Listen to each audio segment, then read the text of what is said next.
Hello, good morning, students. Please subscribe the channel, drop a like, share, and comment. Today's transcription number 429 of Sir Kailash Chandra's volume number 20 on the speed of 100 words per minute. Start. I very much welcome the budget that has been presented by the Honorable Finance Minister. In doing so, I would like to address myself to one important aspect of budget making. The budget goes 1,000 ways to the root of the prosperity of individuals, to the relation between classes, and to the strength of the government themselves.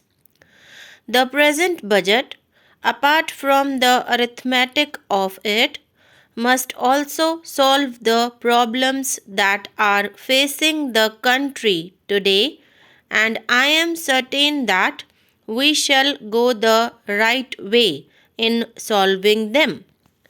The Congress governments are in charge of the country. We have got a name, an ideal, and a program, and we have to reach the ideal. The Congress has stood all these years for the creation of a cooperative commonwealth which was called Ram Rajya by the father of the nation. Now, in this budget, if we can find anything that will go towards that ideal, we shall be very much satisfied. The present budget, I feel, is good in one way, in that it is establishing a new precedent, that is, taxing in order to meet the capital requirements of the country. This is a very important feature to which every well-wisher in this country ought to subscribe.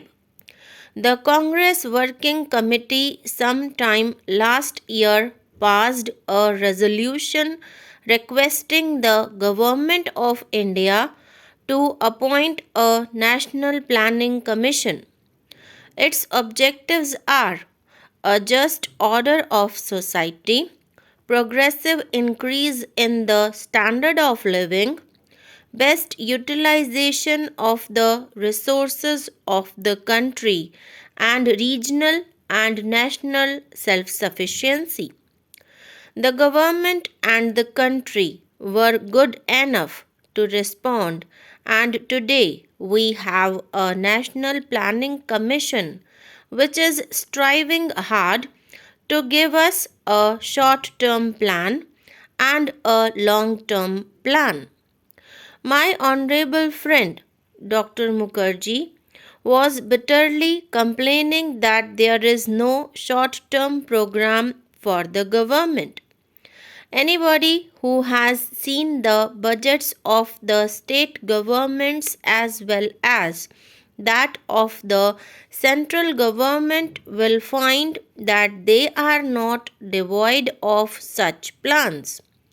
Really, there are a number of schemes which have begun to fructify or which are going to fructify in the very near future, and therefore the complaint that everything has been left to starvation is not correct.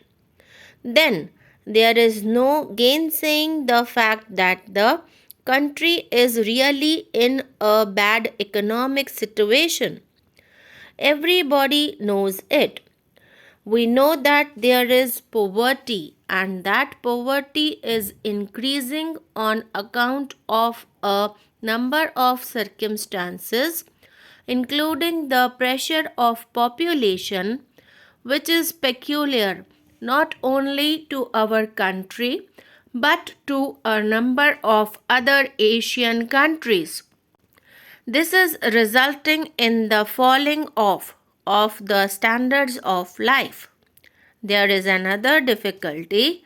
perhaps due to historical circumstances, that many of our people are vociferous about their rights and are not at all mindful of their duties. Therefore, if we want to solve the problems that are facing us in the economic field, there are only two things to be done. Firstly, we should take to austerity, and secondly, we should also look to greater production. About this question of austerity, on behalf of the government, the Congress Working Committee and the All India Congress Committee have appealed to the country more than once. People feel that some magic can be done and that tomorrow morning we can find our Ram Rajya established. The father of the nation, when he started his great movement for the freedom of our country, taught us to fight and also taught us the need for the constructive program. We heard him about the former and responded, but had we responded with equal vigor as regards the constructive program, the country would not have been facing the economic situation with which it is faced today. I feel that we should now accept this position. Criticism has been made about the need to save and invest. It is estimated that while we are producing to the tune of rupees 6,000 crores a year, we are consuming about 98% and we are only saving 2% out of it. Unless we save at least 8%, we will not be able to get the money necessary both for our mid-term projects as well as our long-term projects.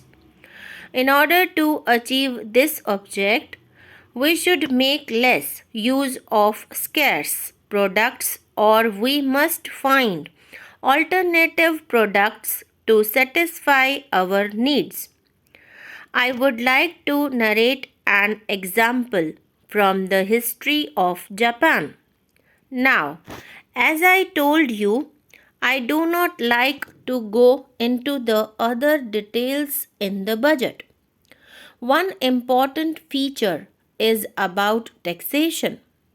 I am very glad that the finance minister has made use of taxation to meet the capital needs of the budget. I very much support him in that matter. But I agree with Dr. Syama Prasad Mukherjee to this extent that the taxation measures of this country must be re examined so that they will not impinge upon the middle classes.